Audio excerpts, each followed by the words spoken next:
Salut à tous. Salut à tous et à toutes. Bienvenue dans un petit avis à vif sur les tours ambulantes de Wolfgang Kramer et Michael Kessling. Un jeu de 2021 et qui est édité chez Oya. Oya. Alors, ton avis, Nico? Moi je le connais, c'est celui de mon fils, donc... Mon avis, on a fait une première partie qui était la partie... Parce qu'il y a une version experte. On voit donc avec ce jeu, on voit plusieurs... Beaucoup plus de choix. En là, vrai, les petits ronds, c'est les compétences qu'on peut utiliser avec la magie qu'on va engranger dans nos petites fioles. En vrai, on n'a que ces deux choix-là à la base. Avancer un bonhomme d'un ou avancer une tour de deux. Donc là, voilà, on n'en a que deux dans la version. Et je trouve que ça s'est joué très vite. Franchement, j'ai trouvé ça très efficace. Première partie très claire, très facile, très plaisant. Punchy. Et la version experte, ben oui, effectivement, ça s'adresse à des gens qui ont bien rodé le jeu. Parce que j'ai passé beaucoup plus de temps à réfléchir sur les solutions. Comment utiliser les magies. Ouais. Voilà, utiliser les magies pour contrer ou m'aider. Et surtout qu'on est limité aussi en quantité de magie. Oui, on n'a que 6 fioles. Hein. Et là, tu m'as donné, par exemple, à la fin de la partie, j'ai perdu, mais tu m'as donné... J'ai passé quand même 5 minutes à réfléchir. Tu m'as donné une solution à laquelle que j'avais pas envisagé. Donc ça demandait effectivement une petite expertise du jeu. Donc mon feeling n'était pas le même. Le jeu pour moi était moins fluide et un peu plus... Je dirais pas pénible, mais... Pas confus, mais ouais... alors que la première partie, voilà, évident, quoi. Elle était beaucoup plus satisfaisante et fluide, alors que là j'ai plus galéré pour la version experte. Bon, c'est ce qui est naturel, puisque c'était que ma deuxième partie. On peut jouer aussi en solitaire, donc là il suffit de faire rentrer les 12 bonhommes dans le coffre, en faisant le minimum en utilisant le minimum de cartes. Plus on utilise de cartes et plus on a un score néfaste. Je vais vous lire un peu les 1 ou 2 scores. Extraordinaire! Si tu n'as pas triché, tu es un véritable sorcier. C'est quand tu as utilisé 10 à 19 cartes. Quand tu as utilisé plus de 45 cartes, peut-être peux-tu trouver un stage d'apprenti sorcier près de chez toi. Ça bâche, ça bâche. Alors, pour en venir simplement au jeu, aux plus grandes lignes du jeu, dans les grandes lignes, donc on voit qu'on a des petits meeples. Les petits meeples se placent donc sur les têtes de tour. On peut bouger avec... Regardons juste un peu les cartes, ça va donner une petite idée, c'est qu'on a 3 cartes. On peut jouer, on a 2 actions. On démarre en alternant un corbeau, un pas corbeau, par tour. tout le long. Donc on a un côté... Voilà, regardez, ici, on peut bouger son petit meeple qui est sur une tour de 2 cases sur le plateau. Et là, on peut bouger une tour, et de n'importe quel niveau. Donc vous voyez ici, hop, c'est tour ambulante. Vas-y, empile-moi quelques tours. Et on peut faire maximum, on peut faire 9 tours. Si voilà, et on peut empiler, on choisit, par exemple, ça se déplace de 2, attends, bouge plus. Voilà, si on déplaçait 2, on peut prendre on au peut choix. déplacer 1, 2. Ou alors, ici, 1, 2, ou alors, ici, ou ici. Le seul qu'on peut pas déplacer, s'il est posé sur rien, c'est le noir. Alors, on va y venir, là c'est pour quel est le but du jeu. Donc en déplaçant ça avec nos petits meeples, c'est qu'on va recouvrir nos petits meeples, mais en un dessous. Là, pardon. En le recouvrant, on va gagner... Retourner une magie. Une fiole. Parce qu'au départ, elles sont vides. Et pour gagner, il faut qu'elles soient toutes pleines ou utilisées. Oui, parce qu'après on peut les utiliser pour utiliser le pouvoir là. Et au moment où on les a toutes, on peut terminer en mettant tous nos meeples et faisant arriver dans cette tour noire, qui peut aussi se déplacer. Donc c'est tout un placement, c'est toute une gestion avec des sorts. Non, c'est intéressant, c'est plaisant, oui, je valide. Franchement, bon choix. Et en plus jouable pour aussi des enfants, je sais pas. À partir de 8 ans. Oui, je pense qu'à partir de 8 ans, tu joues très bien. Ça sort vite. Je trouve le matériel en plus sympathique. Pour 1 à 6 joueurs. Les petits meeples, les tours. Les tours sont assez solides. C'est correct, franchement. Enfin, plus que correct même. C'est beaucoup plus correct que, je dirais, Colt Express et sa caravane qui s'autodétruit, là. Qui est pas assez... Et ce qui est vraiment agréable, donc, pour moi, dans ce jeu, c'est que tu as la version simple et efficace donc, qui est présentée. Pas prise de tête. Et la version experte, qui peut être quand même moins de prise de tête si tu as l'habitude, j'imagine. Donc tu as plus de réflexes de mouvement, dire tiens, il vaut mieux faire ça.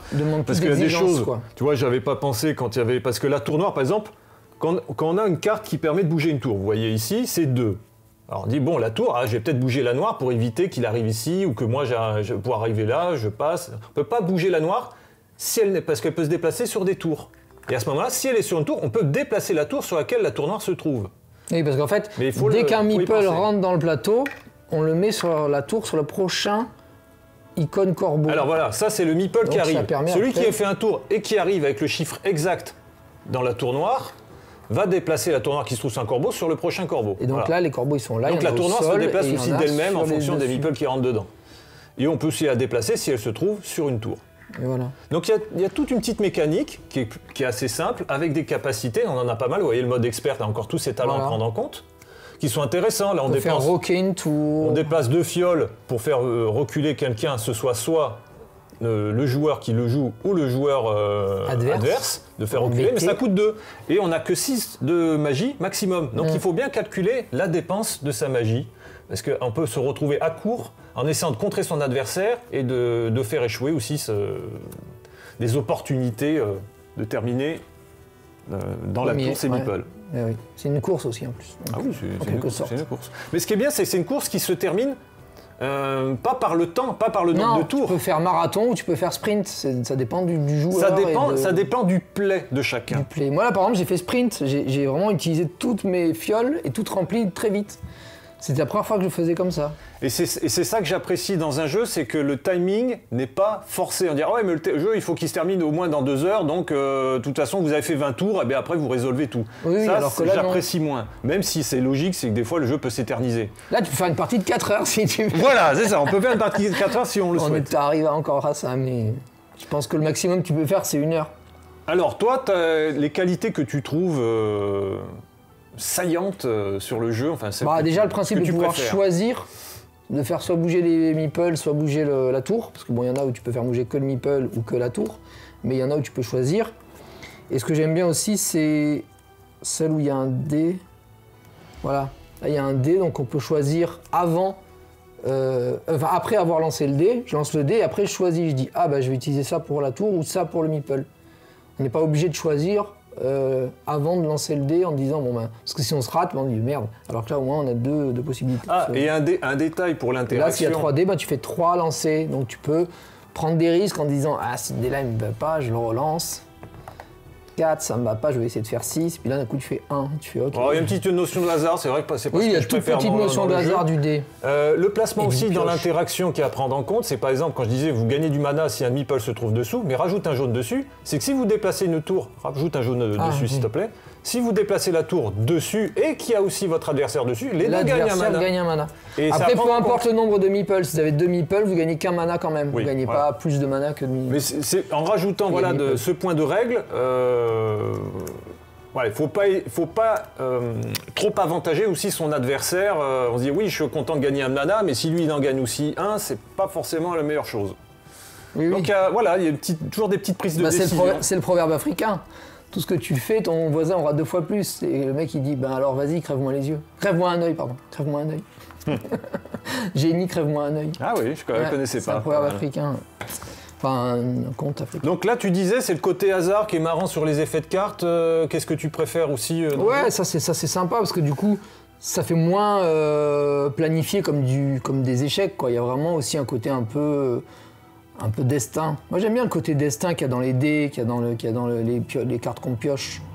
Alors voilà, moi, le hasard... Toi, je sais que t'aimes moins. Le hasard, je préfère juste le hasard des cartes où on va choisir sur la carte que l'on a, alors que le dé, alors c'est vrai que tu peux le relancer plusieurs fois, mais là, c'est vraiment complètement du hasard. Oui, là, tu fais complètement confiance à ton lancer de dé, si tu es bon. Je trouve que le jeu n'avait pas forcément besoin de ça, mais c'est pas très présent, il n'y a pas tant de cartes qui font ces effets. Il n'y en a pas tant que ça. Hein, donc c'est juste ajuster ce qu'il faut. Tu as juste une carte comme ça qui va t'empêcher un peu, dire tu n'es pas trop sûr de réussir ton coup. Il y en a peut-être une dizaine tout cassé dans toute la boîte de... Donc c'est un jeu où il y a quand même du hasard en fonction de ce qu'on pioche, du hasard en fonction de ce que vont décider les adversaires de jouer en tant que sort ou en déplacement. On ne maîtrise pas tout là-dedans. Mais on a quand même, en tout cas moi sur ma première partie où il y avait moins d'effets, j'ai eu la satisfaction de faire un peu mon play, de faire à peu près ce que je voulais. Et ça tournait tout seul et c'était sympa. Ouais, sur 80-90 cartes, il doit y avoir une quinzaine ou une vingtaine de cartes avec des dés, quoi. C'est vraiment pas impactant. Ok, donc toi, c'est le hasard dans le jeu qui te botte. Ouais, et puis le côté stratégie aussi. Bon, le mélange des deux, ça va. Le mélange des deux est bien équilibré, et du coup, c'est pas pénalisant, c'est pas comme les demeures où tu es obligé d'avoir un bon lancer de dés pour pouvoir avancer. On en revient encore aux demeures. Mais ouais, mais c'est vrai. Hein. Number one en jeu Cthulhu. Ah, mais il m'embête ce jeu, j'en ai assez. C'est ça qui m'énerve, c'est que c'est mon number one avec DS Médaille, mais ce côté aléatoire des dés n'est pas contrebalancé par autre chose. Alors que là, ils ont réussi à contrebalancer le hasard des dés par autre chose d'un peu plus stratégique. Et ouais. Voilà. C'était le mot de la fin. Vous avez compris, FFG? Inspirez-vous des petites idées comme ça, faites des tours développeurs avec indépendants qui ont des idées, voilà. Non mais c'est vrai, les gros jeux, souvent, ils ont une belle mécanique, mais qui est peut-être pas assez réfléchie dans l'intérêt du joueur, quoi. Oui, on subit trop, tu veux dire. On subit trop, ouais, on subit trop. C'est vrai que je suis d'accord, moi, la plupart des jeux où je subis trop des événements hasardeux, c'est comme Horror Arcade. Non, moins dans Death Medaille. Dans Death Medaille, justement, ce principe d'avoir la possibilité de prendre du stress pour relancer un dé, même si ça reste un relance de dé, ça permet quand même de pouvoir c'est mitiger le hasard. Améliorer le hasard, voilà. Oui. D'ailleurs, c'est bien équilibré. Et donc, il faudrait qu'ils fassent un truc comme ça pour s'ils font, je sais pas, une version 3 de Meurtre de l'Épouvante. Bon, on en revient encore de Meurtre de l'Épouvante alors qu'on parle des tours ambulantes. Mais non, mais c'est vrai. Épouvante, ambulante, ça rime, ça marche. Parce que les tours ambulantes, il est parfait, en fait. Les tours de l'Épouvante. Il est parfait, ça. Il est parfait, voilà. J'espère qu'ils vont faire une extension avec d'autres idées. Tu veux les tours ambulantes dans un épisode de Meurtre de l'Épouvante? Ça serait chouette, ça. La maison, elle s'envole, il y a des étages et tout. Avec des monstres et tout, que tu pourrais faire des combats aussi. Écoute, tu peux mélanger les deux, hein. On amène Cthulhu Death Medaille et puis on va faire un petit mix là. Hop là, au lieu des petits meeples, des petits monstres, ça serait un petit Shogot. Ça serait rigolo. Eh ben écoute, c'est le mot de la fin. Merci à tous. L'idée est lancée. Voilà, on est parti sur du Cthulhu grâce aux tours ambulantes. Allez, ciao.